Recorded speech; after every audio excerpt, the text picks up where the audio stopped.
Assalamualaikum. Assalamualaikum. Baik, hari ini kita nak bedah lagu M. Nasir yang bertajuk Tanya Sama Itu Hud-Hud. Liriknya ditulis oleh M. Nasir. Baik, kita tengok lirik yang pertama. 73 pintu, 73 jalan, yang sampai hanya satu jalan. Dekat sini apa yang kita nak ambil faham? 73 pintu, 73 jalan, yang sampai hanya satu jalan. Dalam hadis pun ada sebut, umat aku terbahagi kepada 73 golongan. 72 masuk neraka, 1 golongan masuk syurga. Hadis riwayat Tirmizi. Dekat sini, sebenarnya apa yang kita nak ambil faham? Dari sudut 73 pintu, 73 jalan, yang sampai hanya satu jalan. Dekat sini sebenarnya satu jalan tu apa dia? Yang katakan satu. Apa yang kita nak ambil faham? Dalam kata jalan-jalan sebenarnya itu kefahaman. Sebenarnya nak cerita tarikat lah, jalan, kefahaman. Berbagai-bagai kefahaman dalam dunia ni yang mengadakan tarikat, yang mengadakan macam-macam beragama, Buddha, Hindu, Kristian, dalam agama dan Jepun, Shino, Rastafari, Laos, banyak Kinzu Park, banyak agama yang menceritakan tu, Wudu, macam-macam. Tapi sebenarnya mereka itu nak menujukan kepada Tuhan. Tapi adakah yang itu dikatakan satu jalan? Bagaimana yang dikatakan satu jalan? Kalau dalam kepala kita, hati kita, kita secara automatik kata Islam lah. Kita kata Ahlussunnah wal Jamaah lah. Tapi adakah itu yang dikatakan satu jalan? Ini bukan nak persoalkan, nak mempelekehkan, tapi ini kita sama-sama berfikir. Yang katakan satu jalan. Apa yang dikatakan satu jalan? Macam kita tahu satu jalan ni macam mana. Tapi kalau nak diikutkan, hadis ni ada semasa zaman Nabi Muhammad SAW. Tapi ada yang mengatakan satu jalan itu adalah Ahlussunnah wal Jamaah. Tapi siapa yang sebenarnya yang menubuhkan Ahlussunnah wal Jamaah? Yang seperti mana kita tahu, mazhab Syafi'i, Maliki, Hambali, Hanafi ni, 4 mazhab ni yang menubuhkan Ahlussunnah wal Jamaah. Sedangkan Nabi Muhammad SAW dengan Ahlussunnah wal Jamaah ni, 4 mazhab ni, siapa dulu ada?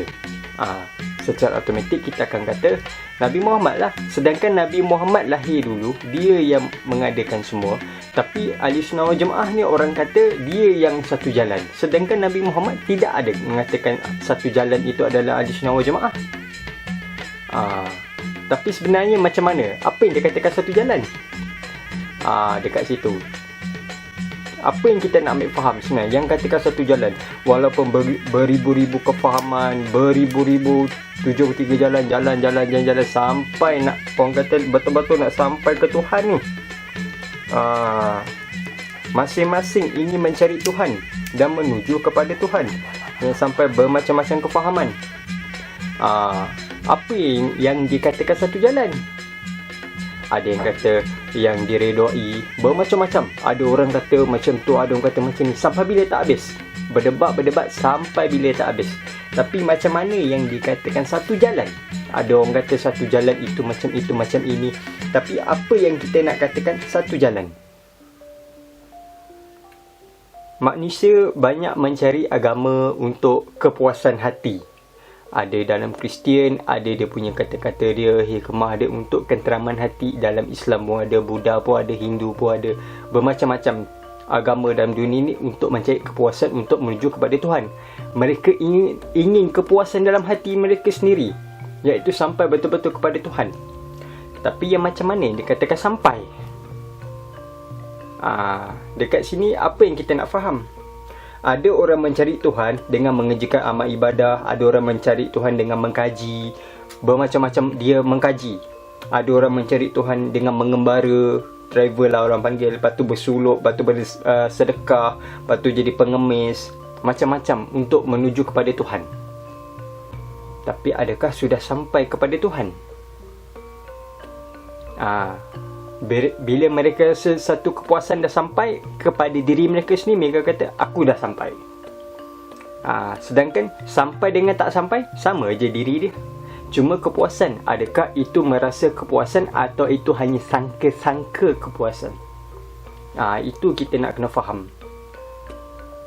Cuba kita faham betul-betul kan, 73 pintu, 73 jalan yang sampai hanya satu jalan. Macam mana yang dikatakan satu jalan? Satu jalan tu apa? Sedangkan Ahlussunnah wal Jamaah ke agama-agama lain yang kita sebutkan tadi tu tak wujud. Sedangkan Nabi Muhammad SAW dah mengatakan satu jalan. Apa yang dikatakan satu jalan? Dekat situ pun kalau nak kata Islam pun tak ada lagi. Maksudnya dia tak ada kata satu jalan tu Islam. Kita kena faham yang kata satu jalan tu macam mana. Sedangkan ulama-ulama secara Islam pun masih bertekak. Apatah lagi benda lain. Masih nak kata itu betul, ini salah, itu betul. Tapi yang macam mana yang dia katakan satu jalan? Bermacam-macam. Kamu nak menuju kepada Tuhan ni macam mana? Tapi dalam hadis tu dia ada kata, faham betul. Umat aku terbahagi kepada 73 golongan, 72 masuk ke satu golongan masuk syurga. Tapi sahabat-sahabat tanya, ya Rasulullah, apakah satu golongan itu? Satu golongan itu Rasulullah mengatakan, aku dan para sahabat-sahabatku. Cuba faham balik. Aku dan para sahabat-sahabatku. Aku dan para sahabat-sahabat. Sahabat-sahabatku. Kat sini kita nak kena faham. Kita ni sebelum lahir ke selepas lahir ke, sedangkan kita ni dah lahir pun kita mengikut agama Nabi Muhammad. Tapi kita tak pernah jumpa Nabi Muhammad. Sezaman pun tak pernah. Tapi dia mengatakan yang satu jalan itu aku dan para sahabat. Kita ni umat. Kita ni umat. Aku dan para sahabat patut umat. Tapi dalam tu dia tak ada kata aku dan para umat, tak ada. Dia kata aku dan para sahabat. Jadi macam mana kita nak katakan kita ni satu jalan? Adakah kita ni tergolong dalam sahabat? Memang kita boleh kita mengaku umat Nabi Muhammad, tapi benarkah kita pernah jumpa Nabi Muhammad? Jumpa tak Nabi Muhammad? Kita tak boleh nak kata prasangka-prasangka. Memanglah kita kata kita ikut sunnah. Itu ikut sunnah. Sebelum nak ikut sunnah, pernahkah kamu menjumpa tuan dia? Pernahkah kamu menemui tuan yang buat sunnah tu? Baru kamu boleh akui, oh ini sunnah dia. Macam kamu nak beli barang ke beli apa, kamu kena jumpa owner dulu. Oh ini owner dia, baru kamu boleh percaya. Tak jumpa owner, kamu takkan percaya. Kamu kena tahu sifat-sifat. Sedangkan adakah kamu sudah menjumpa sifat? Macam itu dia kata tadi. Beribu-ribu ramai orang mencari Tuhan, ia sampai hanya satu jalan. Sedangkan kita ini sekarang lahir selepas Nabi Muhammad, kita dah jadi umat. Sedangkan yang duduk pada zaman Nabi Muhammad, dia dah jadi sahabat. Dia kenal lah sebab dia dah jumpa Nabi Muhammad. Sebab tu dia kata, siapa yang satu golongan itu ya Rasulullah? Aku dan para sahabat. Sedangkan kita ni umat. Adakah kita ini sudah golong dalam sahabat Nabi Muhammad? Ini bukan protes. Ini buat kita berfikir. Yang sampai hanya satu jalan. Apakah dia katakan satu jalan? Jalan mana sebenarnya? Jalan mana? Jalan mana sebenarnya? Jalan utara, jalan selatan, jalan timur, jalan barat, jalan tengah, jalan atas, jalan bawah, jalan kiri, jalan kanan. Macam mana yang kita katakan jalan? Bermacam-macam. Dalam agama pun banyak jalan. Diorang pun kata agama diorang ni betul, agama orang ni betul, ni betul. Tapi yang katakan jalan ni apa? Dalam surah pun ada kata ihdinas siratal mustaqim, tunjukkanlah kami ke jalan yang lurus. Jalan yang lurus tu jalan yang mana? Baca boleh apa semua. Kita tiap-tiap kali baca, tak kira lah wajib ke sunat ke, wirid ke, witir ke, tahlil ke, apa semua kita baca. Tapi yang dia katakan lurus tu macam mana? Jangan sesekali kamu membaca dalam keadaan keraguan. Banyak dalam surah pun ada mengatakan. Dalam surah 6 ayat 153 dia ada sebut. Lepas tu dia ada kata pula asas-asas pokok agama. Maksudnya asas-asas basic. Dalam surah 23 ayat 52. Lepas tu kalau kamu ragu, hendaklah kamu berbalik pada Quran dengan sunnah. Surah 4 ayat 59. Lepas tu dalam surah 6 ayat 126 dia ada kata telah jelaskan satu persatu bagi kaum yang mahu berfikir. Satu persatu dia jelaskan. Surah 6 ayat 126. Lepas tu dalam surah memberitahu dalam jalan yang lurus ni apa. Surah 15 ayat 41, surah 16 ayat 121, surah 19 ayat 36, surah 37 ayat 118. Dekat situ dia menjelaskan jalan yang lurus. Tapi jalan yang mana? Semua dia boleh kata aku memberi hidayah supaya mereka mendapat petunjuk ke jalanku, jalan yang lurus. Tapi jalan yang mana? Bersangka-sangka jalan yang lurus atau merasa jalan yang lurus? Dekat situ kita nak kena faham dan kena peka apa yang dikatakan jalan yang lurus. Jadi kamu kena kenal, sebenarnya kenal diri itu. Barulah kamu tahu kamu berada di jalan yang lurus ke jalan yang bengkok ke, terbalik ke, melintang ke, kamu saja yang tahu. Jadi berbalik pada kita punya lirik tu tadi, yang sampai hanya satu jalan.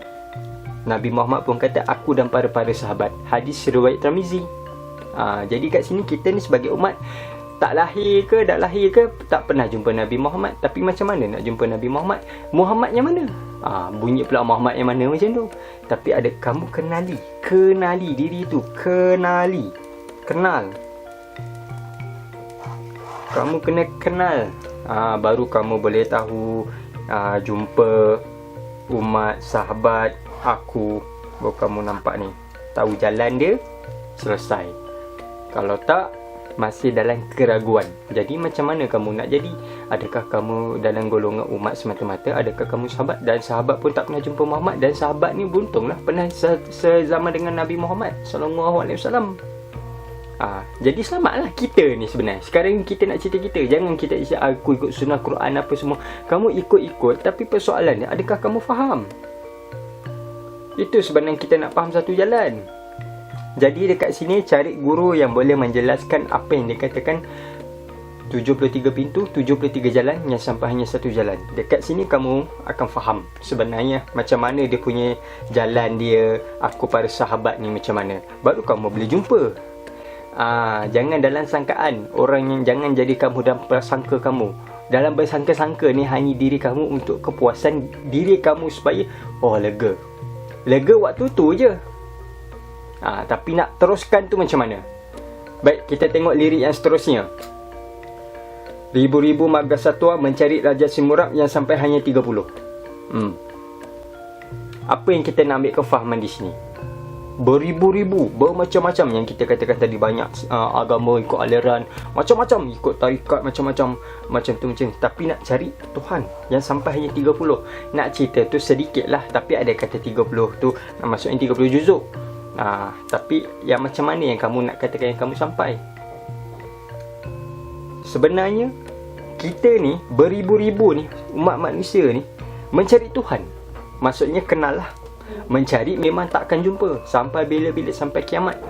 Kamu sekarang nak kena faham, kalau kamu kenal ni, kamu jumpa, baru kamu tahu sahabat aku ni siapa, jalan dia macam mana, sampailah ke Tuhan. Jadi sekarang kamu nak tahu benda ni semua ni macam mana? Jadi kenal. Sebab tu dia kata beribu-ribu, bermacam-macam kefahaman. Ada yang kata itu, ada kata ini, ada kata macam ni, ada kata macam itu. Tuhan itu bukan itu, Tuhan itu bukan ini. Sebab dia laisa kamitslihi syai'un. Kamu faham laisa kamitslihi syai'un tu macam mana? Cakap kena ada bukti. Jangan macam yakin, tapi yakin adakah bukti?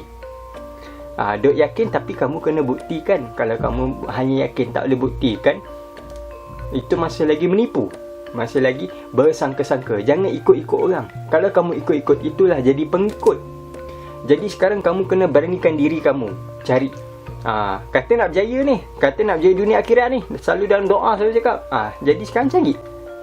Itu yang kita nak kena faham. Beribu-ribu, bermacam-macam umat manusia ni mencari Tuhan. Tak kira lah selagi bernama umat manusia dari dulu sampai sekarang, daripada zaman kuno ke apa ke, semua sampai sekarang mencari Tuhan. Tapi adakah kamu sudah jumpa Tuhan? Nak jumpa macam mana? Itu carilah guru yang boleh jelaskan jalan ni. Bukan ceritanya, tapi jalannya. Baru kamu tahu sebenarnya macam mana. Lirik yang seterusnya, dia ada kata Sang Algojo nanti dulu. Apa kita nak faham di sini? Ada yang kata Sang Algojo ni tukar pancung, lepas tu ada kata malaikat maut. Okey, itu untuk kita nak faham. Tapi sebenarnya yang kita nak kata Sang Algojo ni nak menceritakan sebenarnya diri. Kalau kita duk cerita dengar malaikat maut lah, dengar pancung kepala, sampai bila kita duduk kepada cerita. Jadi dekat situ bila kita duduk pada cerita, kita jadi inilah. Memang takkan faham lah. Duduklah cerita tu daripada dulu sampai sekarang, situ je lah cerita dia. Jadi sekarang cari Sak Gojo tu. Kenapa saya kata Sak Gojo tu ngiri? Kita ambil satu ni, ada pada kisah Nabi malaikat maut nyawa Nabi Ibrahim AS. Dia ada kata, aku ditugaskan Allah Ta'ala supaya mencabut nyawa kamu. Ibrahim cakap apa dekat malaikat Israel yang itu kan duk cabut nyawa orang lah. Dan dia kata, sesungguhnya sang Khalik takkan nak cabut nyawa kekasih. Kita kena faham Khalik dengan kekasih. Kekasih apa kita nak faham?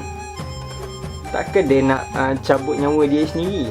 Sebenarnya kita faham mati ni macam mana, kembali ni macam mana. Inna lillahi wa inna ilaihi raji'un. Dari Allah dan kembali. Kita faham macam mana? Dari dan kembali. Kita faham macam mana? Dari dengan kembali. Kalau kita faham dari Allah dan kembali pun kepada Allah, dia jadi apa?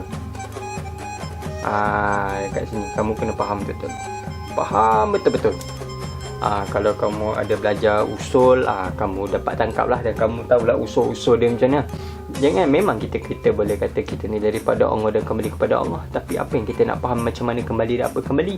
Dan apa kamu datang daripada Allah dan nak kembali kepada Allah. Apa yang kamu nak kembalikan dan apa kamu darikan. Mesti ada benda-benda dia.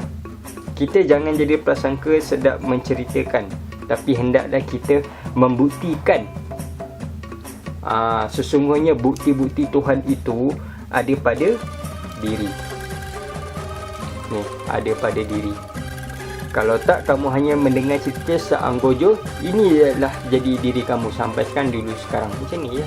Bila kamu dah tahu diri kamu tu macam mana, apa yang nak dipersoalkan. Sebenarnya dia kata Sak Gojo ni, kamu persoalkan diri kamu. Apa kamu nak persoalkan?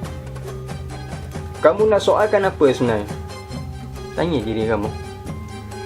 Bila kamu dah tahu jawapan sebenarnya, nanti dulu. Sebab tu dia kata Sang Gojo, nanti dulu. Bila dah tahu jawapan tu, nanti dulu. Nanti tu kenapa nak kena nanti-nanti pula? Bukan masa dia ke? Bukan persoalan masa dia ke, tak boleh bagi tahu ke. Ini untuk diri kamu. Sampai masa di waktunya, kamu akan faham. Surah As ayat terakhir, sedikit masa lagi mereka akan faham. Bila kamu dah tahu benda ni Sak Gojonya, inilah dirinya, macam-macam di sini. Kalau kita duk cerita, duk pancung kepala kan, sampai bila kita dapat cerita. Sekarang ni nak cerita ke diri kamu. Jangan kita ni jadi tuli bercerita, tahu cerita sedap tapi tak tahu ke mana hala tuju. Kalau tak, susah lah.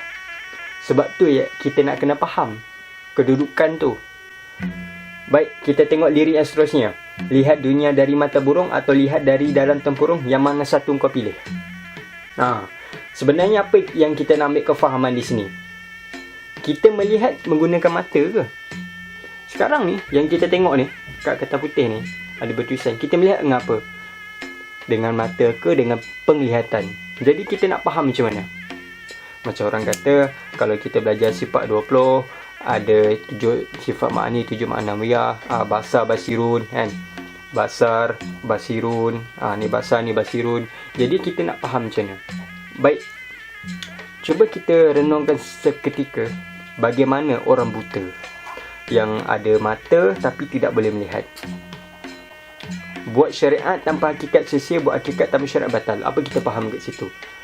Kalau kita faham 7 sifat ma'ani ni ada pada diri dan 7 sifat ma'nawi apa ada pada diri, tapi kita nak cerita, orang kata sifat ma'ani ni mata, ma'nawiyah ni penglihatan. Jadi kat sini, bagaimana dengan orang buta?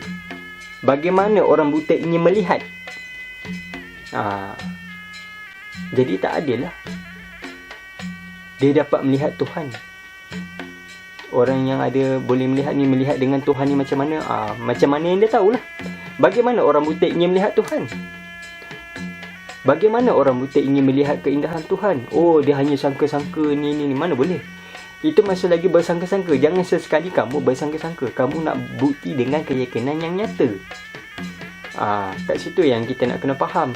Lepas tu, bagaimana kita ingin membuktikan yang kita itu melihat. Sebab tu dah dia kata, lihat dunia dari mata burung atau lihat dari dalam tempurung. Kamu melihat tu, Tuhan tu macam mana? Melihat dengan apa?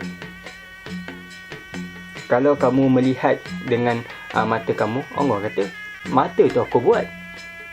Kalau kamu kata, aku melihat dengan penglihatan, penglihatan tu aku beri pada engkau.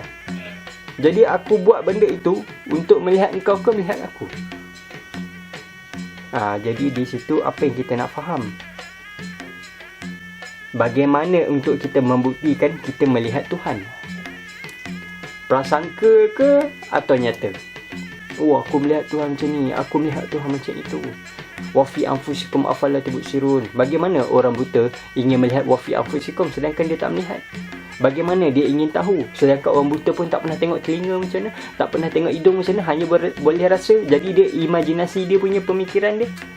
Jadi macam mana? Dia besar, dia kecil, warna apa dia tak tahu, warna putih hitam pun dia tak tahu macam mana walaupun dia tahu putih ke hitam. Sini yang kita jangan sangkut. Sebab tu jangan bersangka-sangka. Kamu sekarang melihat Tuhan macam mana? Ada satu kisah. Seorang sufi ni buta. Memang buta. Daripada kecil dia tak melihat. Bukan buta celik melihat, tak mengenal tak mengenal. Tapi ni nak cerita buta dengan mata dia sendiri. Memang dia buta. Tapi dia boleh kenal Tuhan. Orang kata kalau buta ni hati terang kan. Macam-macam lah. Tapi apa yang kita nak faham yang kata buta ni, tapi dia boleh melihat Tuhan. Dia boleh melihat Tuhan ni macam ni, macam ni. Sedangkan dia daripada kecil dia tak tengok Tuhan. Dia tak pernah tengok barang-barang pokok ke, langit ke, awan ke, hujan. Dia tak. Tapi dia tahu benda tu, tapi dia tak boleh tengok. Dia tak boleh tengok lembaga tu, dia tak boleh tengok objek tu. Tapi macam mana dia nak tengok Tuhan? Macam tu juga kamu. Tapi yang orang buta tu, dia boleh melihat Tuhan. Dia boleh kata, aku tahu Tuhan itu macam ini, aku tahu Tuhan itu macam itu. Sebab dia boleh katakan laisa kamitsli syai'un. Dia boleh katakan man arafa nafsahu faqad arafa rabbahu. Penglihatan Tuhan itu macam ini, keindahan Tuhan itu macam ni, kemana kamu berpaling dari situ wajah Allah. Dia boleh cerita semua benda tu detail. Mengalahkan orang yang melihat celik, boleh cakap telinga mendengar ni, boleh menghirup udara ni. Mengalah. Memang kalah. Tapi dia boleh cerita benda tu dan dia boleh jelaskan benda tu. Bagaimana dengan kamu? Kita nak kena cakap ada bukti. Sebab tu kita kena kenal diri rata-rata. Bukan kita kenal diri rata-rata hanya bertulisan dengan nyata. Yakin dengan nyata diri kamu itu. Macam mana kamu nak yakin? Macam mana kamu nak kenal diri itu macam mana sebenarnya? Sebab tu dia ada kata, lihat dunia dari mata burung atau lihat dari dalam tempurung. Kamu pilih kat mana? Yang mana satu kau pilih? Kamu pilih mana? Kamu kenal. Sebenarnya kamu melihat dengan mata, kepenglihatan. Jika kamu ada melihat dengan mata, orang buta berada mata. Jika kamu melihat penglihatan, orang buta tak ada tapi dia boleh kenal. Tapi macam mana dengan ni? Jadi kat situ macam mana kita nak ambil? Ini kita kena faham basic sifat 20 betul-betul. Faham betul-betul basic. Kita kena faham basic ni macam mana. Lepas tu baru kita tahu dia punya perjalanan dia. Sebab tu dia ada 3. Ilmu, adab, tertib. Ni ilmu, ni adab, ni tertib. Jadi kita kena faham. Ada orang ada ilmu ya ada, tapi tak ada adab. Ni silap tapi tak ada tertib. Ni kita nak kena ada ilmu, ada adab, tertib. Ada ilmu bangga, tak ada adab. Tak ada adab apa-apa ya, betul aku tahu. Silap. Potong. Tak ada tertib, potong. Kamu kena ada ilmu, ada adab, tertib. Kalau 2 ni tak ada, fail. Jadi sekarang kamu kena ada 3 benda ni untuk diri kamu dalam mencapai faham dan kedudukan ilmu, supaya kamu tahu macam mana sebenarnya kedudukan untuk belajar ilmu.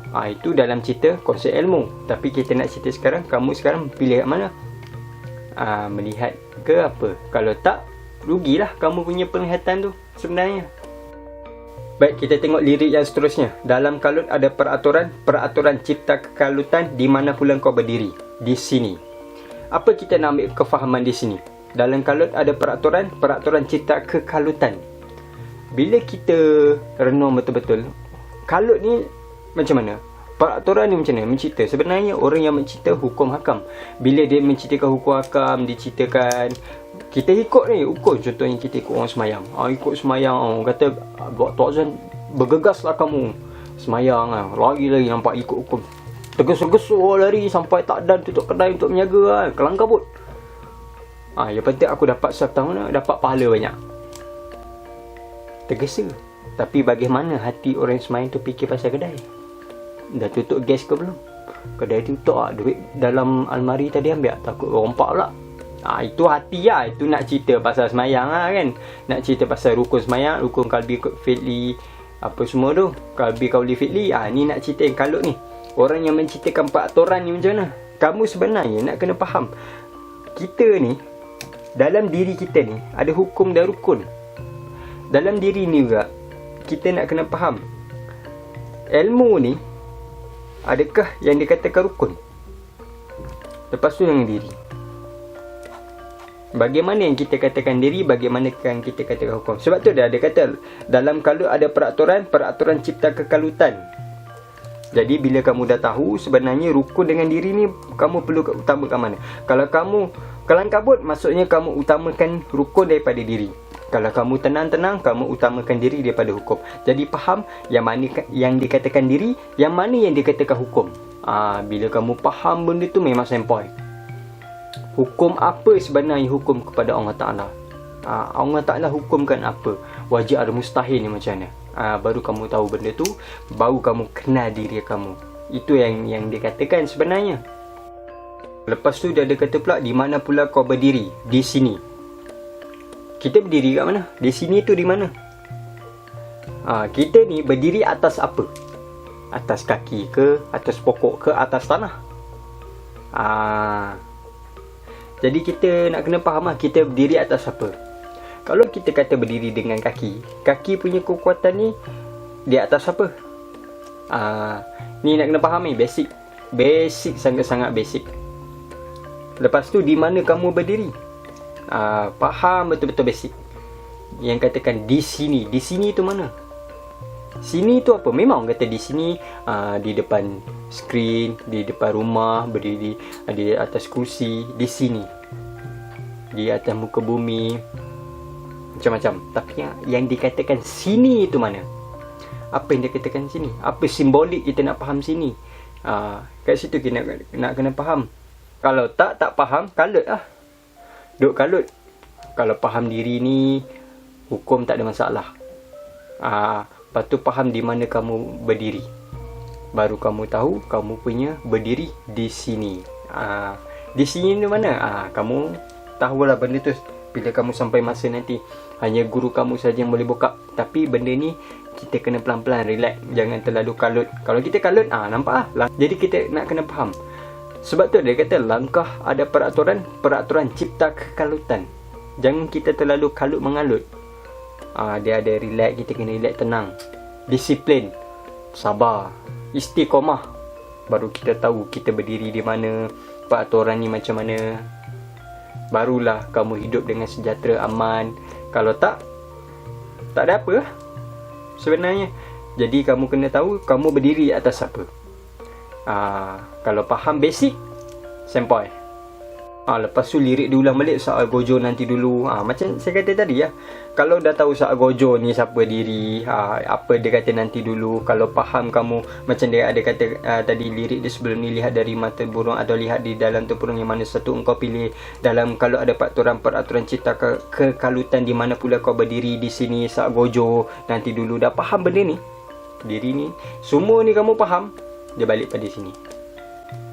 Apa yang ada semua di sini, semua ada di sini. Bila kamu tahu kedudukan dia, memang nanti dulu sabar. Sampai masa kamu akan cakap benda tu. Kamu itu seperti bunga. Bunga yang indah.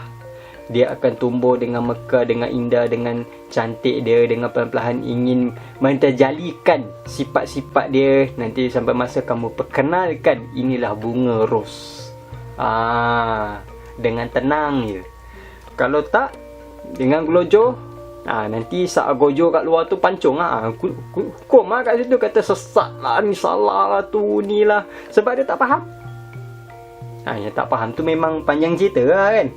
Baik, kita tengok lirik seterusnya.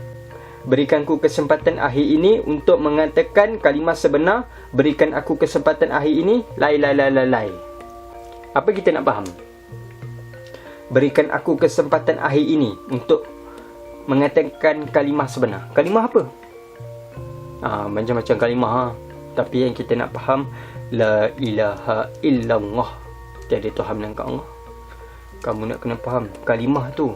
Dalam kalimah syahadah tu macam mana, kamu bersyahadah tu macam mana, aku ni saksi bahawa tiada Tuhan melainkan Allah, Muhammad itu pesuruh Allah. Jadi kamu nak faham bersyahadah ni macam mana. Nak cerita bab syahadah ni memang panjang, penghuraian dia sedikit, tapi untuk menguraikan panjang. Apa itu nafi, menafikan, apa itu sebab itu, disebabkan macam-macam.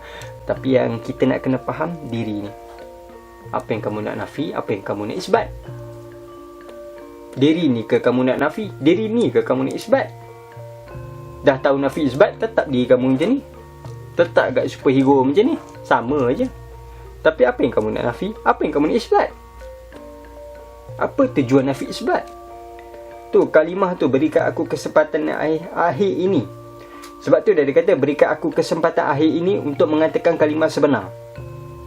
Kalimah tu, diri ni nak cerita. Berikan kamu sedikit, maksudnya bukan masa kamu nak mati ke, kamu dah betul-betul uzur baru nak kamu membuktikan. Sebenarnya bukan. Jika kamu sedar diri kamu itu siapa, itulah saatnya untuk kamu membuktikan pada diri kamu sesungguhnya Tuhan kamu itu maha mengetahui yang gaib atau yang nyata, yang tersembunyi atau yang terang. Dia maha mengetahui. Buat sekali dia akan tahu segala-galanya. Jadi sekarang, adakah kamu membuktikan dia? Buktikan dengan kalimahnya ke atas diri kamu. Sebab dalam diri kamu itu banyak dia punya kebesarannya. Sebab tu kena kenal. Baru kamu tahu jalannya jumpa Tuhannya. Baru ni boleh dapat jumpa. Kalau tak, beranggapan angan-angan. Syekh Abdul Qadir Al-Jilani pun ada mengatakan dalam kalimah la ilaha illallah, apabila kamu menyebutkan ada nafi, ada isbat, tapi sebenarnya apa yang kamu nak faham, dan apa yang kamu nak nafi, apa yang nak menafikan, apa yang nak isbat, dan apa mengisbatkan. Sedangkan dalam hati kamu terdapat banyak Tuhan. Jadi apa yang kamu hendak nafikan dan apa hendak kamu isbatkan, itu kata Syekh Abdul Qadir Al-Jilani. Tapi bagaimana untuk kita tembuskan dalam kalimah itu sebenarnya? Kat situ kita nak kena faham. Baik, lepas tu lirik dia ada sebut, tanya sama itu Hud-Hud lang koi mesokoi, kerana dia yang terbangkan aku kemari. Apa kita nak faham? Tanya sama itu Hud-Hud, maksudnya tanya diri kamu. Dan tu cerita burung lah. Bagas Satwa menjadi Raja Simurab, macam-macam burung nak jumpa sang khalid masuk jumpa. Nak cerita kat sini, tanya diri kamu. Tanya diri kamu itu. Lang mesilang koi mesokoi, maksudnya dia bukan manusia, dia bukan hantu. Sebab apa Tuhan itu bukan ini. Kat situ kita nak kena faham. Macam saya katakan tadi ya, laisa kamitslihi syai'un. Apa kamu faham laisa kamitslihi syai'un? Yang kita tahu, wa fi anfusikum afala tubsirun, la haula wala quwwata illa billahil aliyyil azim. Macam-macam kita tahu. Apa lagi? Banyak dalam firman-firman dia. Tapi itu firmannya. Tapi apa yang kamu faham untuk membuktikannya? Kita nak faham macam mana? Bila kita faham tu, barulah kita tahu kerana dia yang terbangkan aku kemari. Mencari diri sendiri, lala jumpa diri sendiri. Kalau kamu faham surah An-Nas, surah terakhir dalam banyak-banyak surah, Al-Baqarah, An-Nisa, Ali Imran, Al-A'raf, Ar-Rahman, cerita sampai last sekali surah An-Nas. Last sekali dia menceritakan tentang manusia. Kamu faham tak manusia itu apa sebenarnya? Kalau kamu dapat simpulkan manusia itu apa, baru kamu tahu kerana dia yang terbangkan aku kemari. Yang mencari itulah yang dia cari. Kenapa yang dia katakan manusia? Kalau kamu faham keseluruhan benda tu, barulah kamu tahu apa makna manusia. Rugilah kita ni jadi manusia, tak kira lah yang celik ke tak celik ke, yang mendengar ke, yang pekak ke, yang berkata yang membisu ke, tapi tak kenal apa yang dia katakan manusia. Rugilah kamu menjadi seorang manusia. Tuhan itu telah memberikan anugerah kepada diri kamu yang tersangat harmoni, tapi tidak kamu manfaatkan. Memang tersangat-sangat rugi. Tapi fahamlah betul, surah An-Nas tu ada sebut kenapa. Dalam tu, Qul a'udzu binnas, malikin nas. Kita selalu baca ayat lazim, tapi faham. Kita bukan nak jadi Arab, kita nak faham. Sesungguhnya agama itu bukan duduk pada bangsanya. Sebenarnya umat, dalam sekalian umat itu ada rasulnya. Jadi kita nak kena faham macam mana. Dia bukan duduk pada bangsa, dia bukan duduk pada kaum, Tapi diri tu, kamu nak faham umat ni macam mana. Jadi kita faham, cari pelan-pelan. Jadi kalau kamu tahu itu 73 pintu, 73 jalan, yang sampai hanya satu jalan, apa dia? Jalan yang mana? Macam-macam jalan. Tapi jumpa tak? Adakah kamu bersangka-sangka jumpa? Adakah kena beranggap jumpa? Tak apalah buat je. Itu masing-masing lah. Tapi rugi lah. Masih lagi beranggapan, masih lagi bersangka-sangka. Macam kita bercinta dengan orang, dia suka ke kat aku? Aku rasa dia suka. Bersangka-sangka. Bila tanya tu mengenai tak? Macam tu kat kamu dengan Tuhan. Macam mana jalan dia? Jumpa betul-betul, baru kamu faham kedudukan Tuhan itu. Kalau tak, sia-sia dah rugi. Tapi kalau kamu faham kedudukan yang kata menceritakan dalam surah An-Nas tu, memang rezeki kamu. Tapi kalau kamu dapat menyimpulkan keseluruhannya, memang terbaik. Macam bak kata orang lama-lama, dia ada kata berebut rampas petanda beti. Kamu faham benda tu, memang rezeki kamu secara automatik kamu boleh faham. Dekat situ kamu, apa yang kamu nak kena faham? Diri tu. Jangan kamu bersangka-sangka. Kita ni sekarang dah duduk umat tapi tak kenal. Tapi dia kata yang satu jalan itu aku dapat para sahabat. Jalan mana? Kamu ikut jalan. Tapi dia kata duduk dalam para sahabat, aku dapat para sahabat. Tapi nak jumpa macam mana? Jadi kamu kena kenal. Jadi kamu dah kena tahu basic. Kamu melihat macam mana diri ni macam mana. Kalau tak, kamu hanya bersangka-sangka. Sebenarnya nak cerita ni pasal diri. Tak payah kita nak cerita ni potong kepala lah, ni besok itu cerita. Jadi sekarang kamu kena tahu diri kamu. Macam bak kata, kita kena faham dalam satu kisah Rabi'ah Adawiyah. 7 kali dia pergi menunaikan ibadah haji. Maksudnya 7 tahun lah. Dalam masa 7 tahun, 7 kali dia pergi. Kali ke-7 tu dia pergi, baru dia jumpa sebenar-benar Kaabah. Kenapa? Dia sendiri kata, 7 kali aku pergi menghadap Baitullah, baru kali ini aku jumpa sebenar-benar Baitullah. Sebelum ni dia jumpa apa? Kan? Dia jumpa kotak hitam. Dia jumpa kotak hitam. Tapi kita nak faham kotak hitam tu apa lah, kan? Macam-macam kefahaman kan? Kata macam tu banyak pula kan? Tapi kat situ batu-bata, dia jumpa kain apa semua, kain emas. Tapi bila dia masuk tak ada apa. Dia sendiri kata Rabi'ah Adawiyah tu, kali ke-7 aku pergi, baru aku dapat jumpa sebenar Baitullah. 7 kali kita. Kalau cakap protes-protesan. Sebab apa? Dah terbiasa dengan biasa yang kita buat. Itu yang jadi masalah. Jadi sekarang kita nak kena faham. Sedangkan Rabi'ah Adawiyah, jangan kita bandingkan dia sufi apa, manusia itu sama. Sesungguhnya aku menciptakan manusia itu dengan sebaik bentuk. Sama je kefahaman. Sebenarnya kamu nak faham. Sebab tu dah ada jalan. Kamu nak menuju pada Tuhan macam mana? Jadi kamu kena kenal. Dari dan kembali ni kita sama. Tidak ada beza wali ke apa, sama. Masih ni nak kena faham. Basic tu macam mana yang dia katakan ilmu adat tertib. Kalau tak, kamu hanya dapat cerita. Kalau tak, kamu ikut rukun. Kalut dekat situ. Jadi sekarang kamu nak kena faham macam mana. Sebab tu yang kita nak kena tegakkan diri kita sendiri. Berani. Kena ada sedikit keberanian, kata Syekh Abdul Qadir Al-Jilani. Macam tu yang kita nak kena faham. Lepas tu yang dia kata 7 kali aku pergi, baru aku jumpa Baitullah. Anak murid dia kata, macam mana yang dia katakan kamu pergi lepas 7 kali kamu baru dapat jumpa Baitullah? Apabila aku pergi selama 7 kali baru aku jumpa sebenar-benar Kaabah Baitullah itu, aku dapat meruntuhkan sebenarnya berhala itu, barulah aku dapat jumpa sebenar-benar Baitullah. Apa yang dia katakan runtuh. Kalau faham tu, sampai lah. Baik, itu saja yang kita punya bedah lirik kali ni yang bertajuk Tanya Sama Itu Hud-Hud yang dinyanyikan oleh M. Nasir. Apa yang kita nak ambil kefahaman di sini, kenalilah diri kamu.